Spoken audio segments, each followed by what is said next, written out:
Hello students, in this video lecture I am going to describe you chapter 2nd of civics class 10th federalism and this is the third video lecture of this chapter.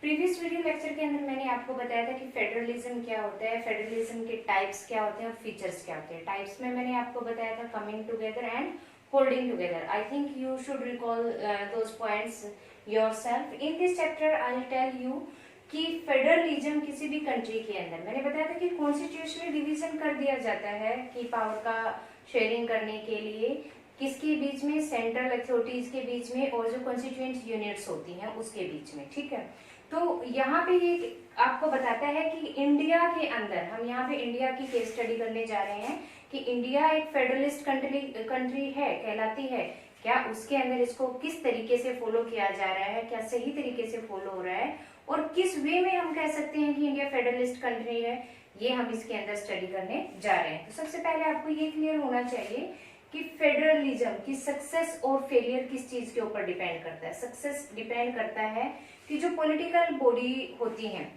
किसी भी democratic system के अंदर, वो political parties या political bodies जो federation provide किया गया है, फेडरलिज्म प्रोवाइड किया गया कॉन्स्टिट्यूशन के द्वारा, उसको किस हद तक फॉलो करती हैं, उसके इम्प्लीमेंटेशन में कितनी सक्सेस रह पाती हैं. ठीक है, ये सक्सेस कैसे होगी कि पार्टीज उस चीज को कैसे फॉलो करती हैं, स्टेप बाय स्टेप आपको क्लियर किया जाएगा. और फेलियर कब होता है, जब वो डेमोक्रेटिक पार्टीज उस चीज के इम्प्लीमेंटेशन में पार्शलिटी करती हैं, डिस्क्रिमिनेशन करती हैं या अपने आप को पावरफुल समझकर उनको डिनाई करने की कोशिश करती हैं, इग्नोर करने की कोशिश करती हैं. तो इंडिया के एग्जाम्पल में आप इस चीज को पढ़ेंगे कि आफ्टर फ्रीडम कैसे एक ही पार्टी जो है पूरी कंट्री के ऊपर रूलिंग में आती थी, हर जगह वही विन करती थी और किस तरीके से फेडरलिज्म किसी हद तक निग्लेक्ट किया जाता था, कुछ हद तक निग्लेक्ट किया जाता था. आज के टाइम हम कह सकते हैं कि 99% तक वी कैन से कि फेडरलिज्म इंडिया के अंदर फॉलो किया जाता है. तो कैसे, सबसे पहले हम फेडरलिज्म की प्रैक्टिस इंडिया के अंदर किस तरह से की जाती है, 3 बेसिस पे हम इसको स्टडी करेंगे आज. एक है लिंग्विस्टिक स्टेट्स के बेस पे कि लिंग्विस्टिक आधार पर, लैंग्वेज के बेस पर स्टेट्स बनाए गए हैं, क्या वो फेडरलिज्म को सपोर्ट करता है. सेकंड हम करेंगे लैंग्वेज पॉलिसी, जो इंडिया के अंदर language policy with example of other countries आपको क्लियर किया जाएगा. और थर्ड हम देखेंगे सेंटर स्टेट रिलेशन, क्योंकि डिवीजन ऑफ पावर किसके बीच में होता है, सेंटर और स्टेट के बीच में ही होता है.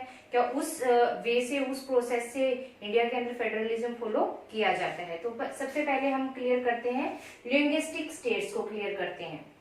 देखिए, जब हमारी कंट्री इंडिपेंडेंट हुई थी, फ्री हुई थी, तो हमारा कंट्री जो है इंटीग्रेटेड नहीं थी, एकजुट नहीं थी. हाँ, आपको याद होगा कि रिसेंटली ही अक्टूबर के अंदर जो है स्टेच्यू ऑफ यूनिटी बनाया गया, जो कि सरदार वल्लभ भाई पटेल जी का स्टेच्यू है. Why it is called Statue of Unity? Why the name of that statue, that is of Sardar Vallabh Bhai Patel, is given Statue of Unity? इसके पीछे भी रीजन है कि जब हम फ्री हुए थे और इंडिया छोटे छोटे ऐसे पार्ट्स में डिवाइडेड था, तो उसको एकजुट करने का, इकट्ठा करने का, इंटीग्रेट करने का जो सबसे सिग्निफिकेंट वर्क हम कह सकते हैं, सबसे ज्यादा बड़े स्केल पर वल्लभ भाई पटेल जी के द्वारा वो किया गया था. That's why the statue is called statue of unity. बहुत ही बड़ा और इम्पोर्टेंट स्टेप था वो टेकन किया गया उस टाइम, जरूरी था उस टाइम पे. तो उसके बाद जब धीरे धीरे इंटीग्रेशन हुआ, 3 हमारे प्रिंसली स्टेट रह गए थे, उनको यूनाइट किया गया इंडिया के साथ. उनमें से 1-2 जो है पाकिस्तान के साथ भी जाना चाहता था. तो that was a big problem, छोटी नहीं थी. तो उसके बाद जब हमारी कंट्री यूनाइट भी हो गई, तो एक वी कैन से प्रॉब्लम उभर कर सामने आई कि हम जानते हैं इंडिया के अंदर डाइवर्सिटी बहुत ज्यादा है, लैंग्वेज बेसिस पे भी और रिलीजन बेसिस पे भी और कल्चर बेसिस पे भी. तो इंटीग्रेशन होने के बाद सबसे पहले आंध्र प्रदेश एक ऐसा राज्य था जिसने 1953 के अंदर आवाज उठाई कि हमारी जो है लैंग्वेज के बेस पर हमें एक अलग स्टेट प्रोवाइड किया जाए, कि ये एरिया जो रहेगा आंध्र प्रदेश का, जिसे हम आज के टाइम बोलते हैं, वो भी आज के टाइम डिवाइड हो चुका है 2 में, तेलंगाना और आंध्र प्रदेश 2 स्टेट्स में हो चुका है वो. लेकिन उस टाइम पे ये एक ही था 1953 में जब आवाज उठाई गई थी. क्यों उठाई गई थी? वो लोग चाहते थे कि यहाँ इतने ज्यादा ये लैंग्वेज बोलने वाले लोग हैं, हमारी ही लैंग्वेज और कल्चर को फॉलो करने वाले लोग हैं, ये एरिया हमारे अंडर हो जाए. तो इस बिहाफ पर 1953 में आंध्र प्रदेश ने फर्स्ट टाइम सबसे पहले लैंग्वेज के बेसिस पे आवाज उठाई, तो उसको फॉर्म किया गया. फिर गवर्नमेंट को रियलाइज हुआ, हमारी गवर्नमेंट को, कि नहीं ऐसे तो रूल करना, गवर्न करना कंट्री को बहुत ही मुश्किल हो जाएगा। कहीं ना कहीं वो इस चीज से भी डर रहे थे कि कहीं इंडिया दोबारा से ऐसे पीसेस के अंदर डिवाइड ना हो जाए कि अगर लैंग्वेज के बेस पे हम स्टेट्स को डिवाइड कर देते हैं। तो बहुत सोच विचार करने के बाद हमारे पॉलिटिशियंस ने 1956 के अंदर स्टेट रिकॉग्निशन कमीशन बनाया। कब बनाया था? 1956 के अंदर। 1 मार्क क्वेश्चन में भी आ सकता है। तो स्टेट रिकॉग्निशन कमीशन बनाएगा on the basis of, specially किस चीज के आधार पर? लिंग्विस्टिक बेसिस के आधार पर, लैंग्वेज के आधार पर, कि सेम लैंग्वेज बोलने वाले लोगों का एक अलग स्टेट बना दिया जाए। जैसे कन्नड़ के लिए कर्नाटका है, इस तरह हरियाणा के लिए हरियाणवी, पंजाब के लिए पंजाबी, गुजरात के लिए गुजराती, इस तरीके से रिकॉग्निशन किया गया, पहचाना गया लोगों को, और एरिया स्पेसिफाइड किए गए कि ये एरिया रहेगा और ये स्टेट के नाम से ये जाना जाएगा। तो लिंग्विस्टिक बेसिस पे स्टेट्स फॉर्म किए गए। अब उसके लिए सबसे पहले क्या किया गया? Evaluation of states over a period of time. जो आज हमारे पास कितने स्टेट्स हैं इन ऑल? 28 स्टेट्स हैं हमारे पास, और 8 यूनियन टेरिटरीज हैं। लास्ट ईयर जब जम्मू एंड कश्मीर को एमर्ज किया गया था इंडिया के अंदर, तो उसमें उस टाइम हमारे पास 29 स्टेट्स होते थे। उसके इमर्जन के बाद स्टेट्स 28 हो गए थे और 9 यूनियन टेरिटरीज हमारे पास हो गई थी। बट रिसेंटली 26 जैन को, रिपब्लिक डे वाले दिन, 2 यूनियन टेरिटरीज को, दमन एंड दीव को मर्ज कर दिया गया है। क्यों किया गया? To decrease the administrative expenditure. तो अब हमारे पास यूनियन टेरिटरीज कितनी रह गई हैं? 8 यूनियन टेरिटरीज रह गई हैं। ठीक है, तो इवेल्युएशन किया गया, पहचाना गया, रिकॉग्निशन की गई स्पेसिफिक लैंग्वेज बोलने वाले लोगों को, और एरिया डिनोट किए गए जिनको स्टेट्स का नाम दिया गया। और 1947 आफ्टर इंडिपेंडेंस से लेकर और 29 तक अब हमारे सामने कितने स्टेट्स हैं? 28 स्टेट्स हैं, और यूनियन टेरिटरीज हमारे पास 8 हैं। इसमें चेंजमेंट होता रहता है टाइम के अकॉर्डिंग। लेकिन जब 1956 में फर्स्ट टाइम स्टेट रिकॉग्निशन काम किया गया था, तो उस टाइम हमारे पास 14 स्टेट्स थे और 6 यूनियन टेरिटरीज थी। ठीक है, तो लिंग्विस्टिक बेस पे यहाँ पे क्या फॉलो किया गया? स्टेट्स बनाने के लिए फेडरलिज्म को फॉलो किया गया। कि क्या काम हो रहा है? फेडरलिज्म क्या कहता है? The division of power between the state and union authority and the state या कॉन्स्टिट्यूएंट यूनिट्स। ठीक है, तो कॉन्स्टिट्यूएंट यूनिट्स हमारी बन गई, फेडरलिज्म फॉलो हो रहा है। सेकंड, वो क्या कहता है कि formation of states on the basis of language. किस बेस पे किया गया? लैंग्वेज के बेस पे किया गया। अब फेडरलिज्म ये भी तो कहता है कि ये गवर्नमेंट का काम होता है ये देखना कि फेडरलिज्म फॉलो किया जाए, लोगों की यूनिटी बनाए रखे, इंटीग्रेशन कंट्री का बनाए रखे। अब ये स्टेप लिया गया लैंग्वेज के बेस पे, क्योंकि बहुत डिमांड आ रही थी उस टाइम। अगर उस चीज को फॉलो ना करते तो मे बी रियोट्स होते, स्ट्राइक्स होती, पब्लिक प्रॉपर्टी को, वैसे ही इंडिपेंडेंस के बाद हमारे पास बहुत कम, हम डेवलपिंग वे पे चलने के सोर्सेज ही बहुत कम थे, तो स्लोली क्या किए गए हैं? ग्रो किए गए हैं। तो उस चीज को कम करने के लिए, हालांकि डर था मन में कि कहीं दोबारा से इंटीग्रेशन ना हो जाए, बट स्टेप लिया गया सोच समझ के, दूरदर्शिता के साथ। तो यहाँ पे भी क्या हुआ? फेडरलिज्म फॉलो हुआ। अब थर्ड क्या कहता है? Fear of leaders. लोग नेताओं को डर था किस चीज का? वही बात जो मैंने अभी बोली कि डिसइंटीग्रेशन का, कि कहीं लैंग्वेज के बेस पर फिर दोबारा से अगर स्टेट बनाए जाए तो टुकड़े तो ना हो जाएंगे कहीं देश के दोबारा। नहीं, क्या था कि it would lead to disintegration, division के अंदर ये कहीं रिजल्ट ना दे, इसलिए ये डर भी नेताओं को उस टाइम पर था। बट क्या हुआ? But linguistic states forced unity and make administration easier. लेकिन वो डर जो था वो गलत साबित हुआ हमारे लीडर्स का, कि इससे डिसइंटीग्रेशन को बढ़ावा मिल सकता है। यूनिटी आई, एक लैंग्वेज, एक कल्चर, एक रिलीजन को ऑलमोस्ट फॉलो करने वाले लोग एक जगह पे रहे, तो उन्होंने अपने स्टेट की प्रोग्रेस के लिए जो एरिया उन्हें प्रोवाइड किया गया था, जो कॉन्स्टिट्यूएंट यूनिट उन्हें प्रोवाइड की गई थी, उसकी डेवलपमेंट के लिए बेटर वे में काम हुआ। और वो एक अच्छा रिजल्ट आज के टाइम पे हमारे सामने है कि इंडिया के अंदर आज भी 28 स्टेट्स और 8 यूनियन टेरिटरीज हैं, और they are running their government, govern their citizen in a better way. They are always day to day try to upliftment of their citizens. अब हमारा हो गया कि लिंग्विस्टिक स्टेट फॉर्म हुए, फेडरलिज्म का ये एक स्टेप फॉलो किया गया जो कि सक्सेस रहा इंडिया के अंदर, क्लियर हो गया। अब नेक्स्ट ये क्या कहते हैं, लैंग्वेज पॉलिसी। लैंग्वेज पॉलिसी क्या अडॉप्ट की, अब फिर वही बात कि इंडिया के अंदर डाइवर्सिटी बहुत ज्यादा है, लैंग्वेज बेसिस पे भी है, रिलीजन पे भी और कल्चर बेसिस पे भी। अब इंडिया ने क्या किया, लैंग्वेज पॉलिसी का बड़ा ही ये जो है वी कैन से कि संवेदनशील मुद्दा था। किसी एक लैंग्वेज को अगर इम्पोज कर देते श्रीलंका की तरह, जैसे श्रीलंका ने क्या किया था, सिंहला लैंग्वेज बोलने वालों को, सिंहला लैंग्वेज को ऑफिशियल नेशनल लैंग्वेज कॉन्स्टिट्यूशनली उन्होंने उसको रिकॉग्निशन दे दी, पहचान दे दी। और वो दो कम्युनिटीज के बीच में, दो एथनिक ग्रुप के बीच में आज कन्फ्लिक्ट का रीजन बना है और उसका रिजल्ट पूरी दुनिया को पता है कि आज भी क्या हो रहा है। तो क्या किया, सबसे पहले we do not have any national language. Indian constitution के अंदर किसी भी लैंग्वेज को नेशनल लैंग्वेज का दर्जा नहीं दिया गया है, चाहे वो हिंदी है, इंग्लिश है, मराठी है, तेलुगु है, तमिल है, एनीथिंग, किसी भी एक लैंग्वेज को स्पेसिफिकली ये नहीं बोला गया है कि संविधान के अंदर ये लैंग्वेज हमारी क्या है, राष्ट्रीय भाषा है। ठीक है।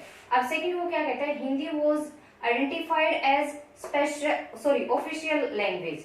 इसको ये स्पेसिफाई किया गया कि ये ऑफिशियल लैंग्वेज रहेगी, कि जो हमारे गवर्नमेंट ऑफिसेज होते हैं, लेटर जो वगैरह भेजे जाते हैं या कोई भी तरह का ऑर्डर पास किया जाता है तो वो क्या रहेगी, हमारी हिंदी क्या रहेगी, ऑफिशियल लैंग्वेज रहेगी। थर्ड क्या बोला, besides Hindi 21 languages were recognised as scheduled languages. Hindi तो है ही कि बोला गया कि ऑफिशियल लैंग्वेज ये हमारी रहेगी, कि किसी भी अगर कोई भी स्टेट फॉलो करना चाहता है हिंदी को एज ए ऑफिशियल लैंग्वेज की सरकारी कामकाज के लिए इसको यूज करना चाहता है तो यूज कर सकता है। और हिंदी के अलावा 21 ऐसी भाषाएं हैं देश के अंदर जिनको कॉन्स्टिट्यूशन के अंदर शेड्यूल्ड लैंग्वेज का दर्जा दिया गया। शेड्यूल्ड लैंग्वेज का दर्जा मीन्स मैंने आपको पहले भी बताया था कि इन 21 भाषाओं प्लस हिंदी 22 भाषाओं में से भारतीय नागरिक, कोई भी भारतीय नागरिक इसके अंदर एग्जाम दे सकता है, कॉम्पिटिटिव एग्जाम दे सकता है, इसको अपनी ऑफिशियल लैंग्वेज या किसी भी तरह की लैंग्वेज के रूप में अडॉप्ट कर सकता है। अब फोर्थ क्या कहता है, states to have their own official languages. अब स्टेट्स को भी फ्री किया गया। अब हमारे स्टेट्स किस बेस पे बने थे, मेनली लिंग्विस्टिक बेस पे बने थे, भाषाओं के आधार पर बने थे। अब उन स्टेट्स के अंदर अगर मान लो उनको किसी स्टेट के अंदर बोला जाए कि हरियाणवी को आप अपनी ऑफिशियल लैंग्वेज बनाइए, अपने सरकारी कामकाज की भाषा बनाए, इज इट पॉसिबल? वो कैसे कर पाएंगे जब उनको ना बोलना आता है ना समझना आता है। लार्ज स्केल ये अलग होता है एक्सेप्शन के, अपने इंटरेस्ट के बेस पे कोई भी लैंग्वेज सीख ले, तो बट सबको तो मेजोरिटी में तो नहीं आता ना। तो इसीलिए क्या कहता है कि स्टेट्स को ये फ्रीडम दी गई कि वो इन 21 लैंग्वेज में से किसी भी लैंग्वेज को अपनी ऑफिशियल लैंग्वेज, जो कि उनकी रीजनल लैंग्वेज है जिसमें वो कन्वीनियंट फील करते हैं, उसको अपनी लैंग्वेज वो ऑफिशियल लैंग्वेज बना सकते हैं। तो किसी के ऊपर किसी तरह का कोई प्रेशर नहीं, कोई तकलीफ वाली बात नहीं थी। अब है cautious use of spreading Hindi. Hindi cautious means बड़े ही सावधानी पूर्वक तरीके से, क्योंकि मेजोरिटी हम हिंदूज की थी उस टाइम पे और हिंदी लैंग्वेज बोलने वाले लोग ऑलमोस्ट हर एरिया में हिंदी लैंग्वेज बोल लेते हैं। ये अलग बात है कि बहुत अच्छे तरीके से नहीं बोल पाते कई एरिया में।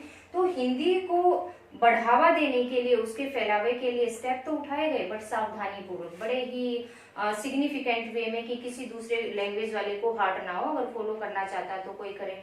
लाइक जैसे कि हम 14 सितंबर को हिंदी दिवस के रूप में मनाते हैं। उस दिन फोस्टर करने के लिए हिंदी लैंग्वेज को ये स्टेप उठाए जाते हैं कि डिबेट कराए जाते हैं और बताया जाता है कि हमारी मातृभाषा है। मातृभाषा मीन्स टू से कि मेनली बोली जाती है, इस तरीके से। तो बहुत ही सावधानी पूर्वक स्टेप उठाए गए। श्रीलंका की तरह इम्पोज नहीं किया गया कि हाँ हिंदी ही हमारी क्या रहेगी, राष्ट्रीय भाषा रहेगी। राष्ट्रीय भाषा नेशनल लैंग्वेज होने के ऊपर जब कॉन्स्टिट्यूशन फॉर्म किया जा रहा था तो कॉन्स्टिट्यूशन असेंबली के अंदर बहुत सारे डिबेट हुए इस चीज के ऊपर। कोई रीजनल लैंग्वेजेस को, अपनी अपनी रीजनल लैंग्वेजेस को इम्पोर्टेंस दे रहा था। गांधी जी चाहते थे कि हिंदुस्तानी हमारी नेशनल लैंग्वेज होनी चाहिए। हिंदुस्तानी मीन्स की वो लैंग्वेज होती थी जिसके अंदर हिंदी और उर्दू दोनों भाषाओं के मिक्स वर्ड्स होते थे। और कई लोग ऐसे थे जो इंग्लिश बोलने में अच्छे थे और वो चाहते थे कि एज ए इंटरनेशनल लैंग्वेज भी इसको रिकॉग्निशन है इंग्लिश को, तो वो चाहते थे कि इंग्लिश को ऑफिशियल लैंग्वेज डिक्लेयर कर दिया जाए। तो बहुत ही डिबेट होने के बाद बड़े ही सिग्निफिकेंट वे में, बड़े ही मतलब प्रूडेंशियल तरीके से लैंग्वेज पॉलिसी को इंडिया के अंदर फॉलो किया गया, क्योंकि फेडरलिज्म क्या कहता है कि किसी भी पार्ट को हर्ट नहीं होना चाहिए। नेक्स्ट ये कहते हैं debate for Hindi versus English, वाद विवाद, ये जो मैंने आपको अभी बताया इसी के लिए कि कॉन्स्टिट्यूशन के अंदर फॉर्मेशन के टाइम बड़ा ही डिबेट हुए, वाद विवाद हुए, तर्क वितर्क रखे गए कि क्या चीज सही रहेगी क्या नहीं रहेगी। अब promotion of Hindi still continuous, आज के टाइम पे भी जारी है, हिंदी को बढ़ावा देने के लिए एड्स भी दी जाती हैं गवर्नमेंट की तरफ से, बट किसी के अंदर इम्पोजिशन नहीं डाला जाता कि आपके ऊपर प्रेशर है, आपको हिंदी लैंग्वेज को बोलना है, सीखना है, फॉलो करना है, नहीं, ऐसा कुछ नहीं है। हर एक सिटीजन इंडिया का फ्री है अपनी लैंग्वेज को फॉलो करने के लिए, ठीक है।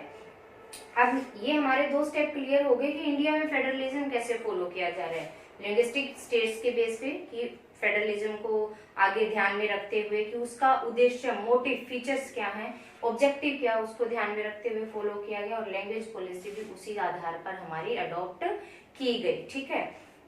मान लो यूपीएससी का एग्जाम होता है, यूपीएससी का एग्जाम कोई एक लैंग्वेज के अंदर नहीं होता है, हिंदी या इंग्लिश के अंदर नहीं होता है, वो इन 22 लैंग्वेजेस के अंदर ही आता है, और ऑल ओवर द कंट्री जो कैंडिडेट जिस लैंग्वेज के अंदर उसको फिल करता है उसी में वो अडॉप्ट कर सकता है। तो कहीं पे भी कंट्रोवर्सी का कोई ये नहीं है कि यूपीएससी जो है नेशनल लेवल का एग्जाम है और उसके लिए आपको सिर्फ हिंदी और इंग्लिश फॉलो करना पड़ेगा। नो, एक कैंडिडेट को अगर हिंदी उसने कभी यूज ही नहीं की, वो मलयालम या इंग्लिश यूज करता है या खाली मलयालम ही यूज करता है, तो वो कैसे उसको कर सकता है? ये तो एक रिस्ट्रिक्शन हो जाएगी उसके लिए, बेशक वो ब्रिलियंट स्टूडेंट हो। तो इस चीज को बड़े ही स्ट्रेटेजिक वे में सोल्व किया गया है।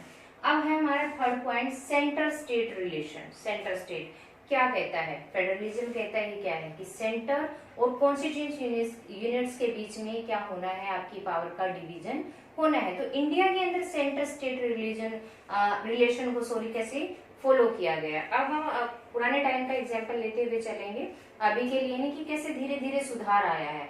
आजादी के बाद से ही लेके चलते हैं। पावर शेयरिंग अरेंजमेंट्स वाकून, सबसे पहले तो डिपेंड करता है कि सेंटर स्टेट का रिलेशन की जो पावर शेयरिंग है वो किस तरीके से काम करती है। देखिए, जब हम आजाद हुए थे, हमें आजादी मिली थी, फ्रीडम मिली थी, तो इंडिया के अंदर मेनली एक ही पार्टी थी, दैट इज कांग्रेस, ठीक है। तो जहां पे भी स्टेट वाइज इलेक्शन होते थे, मेनली हर स्टेट में वही विन करती थी। तो एक तरह का डोमिनेंस था उस टाइम पर कांग्रेस पार्टी का। और दूसरी जो एक आध छोटी मोटी रीजनल लेवल पे पार्टी होती थी, उसको वो डोमिनेट कर लेती थी और वहां पे भी वो विन हो जाती थी। उस टाइम पे वी कैन से कि फेयर वे में इलेक्शन भी नहीं हो पाते थे। आज के टाइम में तो बहुत ही ज्यादा डिफरेंस आ गया, इलेक्शंस बहुत फेयर वे में होते हैं। तो सेंटर स्टेट रिलेशन यहाँ पर क्या थी कि उस टाइम पर बहुत अच्छे इन अ फेयर वे में फॉलो नहीं की जाती थी, ठीक है। तो यहाँ पे थोड़ी सी लैकिंग थी फेडरलिज्म को फॉलो करने में। सेकंड क्या कहता है, how the ruling parties and leaders follow these arrangements made by the constitution के अंदर जो लिखा गया है कि स्टेट और सेंटर के बीच में ऐसे होना चाहिए, कि वो किस तरीके से फॉलो करते हैं। अब यहाँ पे नहीं हो रहा था। फर्स्ट स्टेप में मैंने आपको बताया कि वही एक मेजर पार्टी थी और वो डोमिनेट कर लेती थी। मान लो कि किसी दूसरे स्टेट के अंदर कोई दूसरी रीजनल पार्टी विन कर भी जाती थी, तो वो अपने प्रभाव से, पावर के इफेक्ट से उनके डिसीजन मेकिंग को इफेक्ट करती थी, या बीच में ही बाई इलेक्शन करा देती थी। इस तरीके से डोमिनेंस उनका बना रहता था। तो ये भी डिपेंड करता है कि रूलिंग पार्टीज और उनके लीडर्स अरेंजमेंट्स को किस तरीके से फॉलो करते हैं। तो उस टाइम थोड़ा सा डिस्टर्बेंस था फेडरलिज्म को फॉलो करने में। अब क्या कहता है, one party domination, neglected leaders. अब वन पार्टी डोमिनेशन मैंने क्या बताया कि कांग्रेस पार्टी ही थी और वो डोमिनेशन करती थी दूसरे स्टेट्स के बीच में। तो निग्लेक्टेड लीडर्स, जो रीजनल लीडर्स होते थे, उनकी पावर का निग्लेक्शन उस टाइम पर होता था। वो फ्री नहीं होते थे डिसीजन टेकिंग में। हालांकि हमने पढ़ा कि स्टेट को पावर थी कि वो अपने बिहाफ पे, अपने उस पे डिसीजन ले सकते हैं, लेकिन वो फ्री नहीं थे, ठीक है। अब ये क्या कहते हैं, the party ruled at centre undermined state party. जो रूलिंग पार्टी होती थी, कांग्रेस पार्टी होती थी, बाई इलेक्शन भी करा देती थी। स्टेट लेवल पर जो गवर्नमेंट बनती थी उसको या तो बीच में ही हटा देती थी, या उनके रूल्स और रेगुलेशंस को या जो भी इम्प्लीमेंटेशन वो चाहते थे अपने रीजन के अकॉर्डिंग वो होने ही नहीं देती थी। ठीक है, अब रीजनल पार्टी केम इन पावर। अब रीजनल पार्टी फॉर्म हुई, जैसे कि अगर हम अपने एरिया की बात करते हैं, हरियाणा के एग्जाम्पल लेते हैं, INLD कांग्रेस के फेवर में अपोजिशन में ज्यादा रही, उसके बाद अब तो बहुत सारी आ गई है, बीजेपी है, आप पार्टी है। तो इस तरीके से 1990s के बाद एक ट्रेंड आया इंडिया के अंदर इलेक्शंस के अंदर कि खाली कांग्रेस पार्टी ही विन नहीं कर पा रही थी, रीजनल पार्टी हो गई, तो अलग अलग स्टेट में बहुत सारी रीजनल पार्टी, क्षेत्रीय पार्टियां ऐसी हो गई जो कि इलेक्शंस विन कर रही थी। अब खाली कांग्रेस के लिए ये पॉसिबल नहीं हो पा रहा था कि वो सेंटर में एक एकाधिकार से अपनी पार्टी को फॉर्म कर सके। मान लो अब हमारे पास 545 कॉन्स्टिट्यूएंसीज हैं इंडिया के अंदर, तो इनमें से हाफ आपके पास सीट होना जरूरी है। वो हाफ सीट अब कांग्रेस की नहीं आ पा रही थी 1990s के बाद। तो क्या ट्रेंड उभर कर सामने आया कि कोई भी पार्टी है, चाहे वो कितना हाफ सीट्स नहीं ले पा रही है, चाहे बीजेपी है, कांग्रेस है, कोई भी है, उसको सेंटर में गवर्नमेंट फॉर्म करने के लिए अब इस रिक्वायरमेंट को कंप्लीट करना पड़ेगा, हाफ वाली रिक्वायरमेंट को। उसके लिए दूसरी रीजनल पार्टी के साथ उसको क्या करना पड़ेगा, कॉम्बिनेशन बनाना पड़ेगा, समझौता करना पड़ेगा, उसके एमपीज को अपने साथ कोलाइड करना पड़ेगा, और उस पार्टी को क्या कहलाते हैं, वो जो फॉर्मेशन होती है वो कोलिशन गवर्नमेंट कहलाती है, गठबंधन सरकार वो कहलाती है। ठीक है, अब क्या कहते हैं, तो इस तरीके से यहाँ पर अब फेडरलिज्म फॉलो करने का एक अच्छा प्रोसेस उभर कर सामने आता है, एक अच्छा वी कैन से टर्म उभर कर सामने आती है कि सेंटर के अंदर एक पार्टी अब डोमिनेशन में नहीं रही थी, अब फेडरलिज्म अच्छे तरीके से फॉलो होने के चांसेस इंक्रीज हो गए थे। अब new culture of power sharing, new culture of power sharing कैसे उभर के आया, क्योंकि Congress plus different regional parties अब कोलिशन में क्या बना रही हैं, गवर्नमेंट बना रही हैं। मींस अब खाली कांग्रेस ही अकेली नहीं रह गई है डिसीजन लेने के लिए, ना उस दूसरे स्टेट्स के अंदर जो रीजनल पार्टीज बन रही हैं वहां पर विधानसभा के अंदर उनको डोमिनेट कर पाएंगी या बाय इलेक्शन उनका करा पाएंगी। तो पावर शेयरिंग का सही रूप उभर कर सामने आया, शक्ति का विभाजन। ठीक है, अब क्या कहते हैं, check on the power of central government, autonomy of states increase. Check हो गया सेंट्रल गवर्नमेंट के ऊपर, क्योंकि कोई एक पार्टी वहां पे सरकार नहीं बना पा रही है, कोलिशन के साथ गवर्नमेंट बन रही है, तो वहां पर डिफरेंट पार्टीज अपने व्यूज देती हैं कि देश के लिए क्या सही है क्या नहीं है। और सेकंड क्या कहते हैं, ऑटोनॉमी मिल रही है, स्वाधिकार मिल रहा है, किस चीज को, स्टेट्स को। क्यों मिल रहा है, क्योंकि डिफरेंट स्टेट्स में लाइक सेंटर के अंदर बीजेपी ने ले ली सीट्स, लेकिन 30 सीट्स उसको मिली, 230 लगा के चलिए कि मिली उसको सीट्स यहाँ पे 540 में से, उसको अब और भी सीट्स चाहिए कांग्रेस पार्टी बनाने के लिए, तो वो क्या करेगी, अलग अलग स्टेट्स के पार्टी से क्या मांगेगी, सपोर्ट मांगेगी, कोलिशन मांगेगी। तो वहां पर स्टेट्स गवर्नमेंट जो उसको सपोर्ट कर रहे हैं उनको क्या मिलती है, पावर मिलती है कि वो अपने एरिया में अच्छे तरीके से डिसीजन मेकिंग कर सकते हैं। तो इस तरीके से क्या होता है, ऑटोनॉमी मिलती है स्टेट्स गवर्नमेंट को भी। अब इस वीडियो लेक्चर के अंदर आई थिंक आपको ये सारा क्लियर हो गया होगा कि फेडरलिज्म इंडिया के अंदर कैसे फॉलो किया जाता है। 3 केस स्टडीज एग्जांपल्स यहाँ पे आपको दिए गए हैं। First is of linguistic state, second is language policy and centre state. यहाँ पे 3 तरह से क्वेश्चन निकल कर सामने आते हैं और तीनों ही क्वेश्चन मोस्ट इंपोर्टेंट होते हैं। इस चैप्टर में से हर हाल में क्वेश्चन आता है, 5 मार्क्स का भी आता है और 3 मार्क्स का भी आता है। ठीक है, तो आई होप कि आप इसको अच्छे से समझ गए होंगे और बुक में भी इसकी स्टडी करेंगे, क्योंकि उसके बगैर आपको चीजें बहुत अच्छे से क्लियर एक पिक्चर आपके सामने नहीं बन पाएगी, अंडरस्टैंडिंग आप नहीं कर पाएंगे, खाली ये डिस्क्रिप्शन ही काफी नहीं होता है। आगे की वीडियो में आपको नेक्स्ट चैप्टर कवर किया जाएगा, जिसके अंदर आप पढ़ेंगे डिसेंट्रलाइजेशन, मींस पंचायती राज सिस्टम कैसे फॉलो किया जाता है, लोकल गवर्नमेंट भी हम जिसे बोलते हैं। Till then keep watching and bye.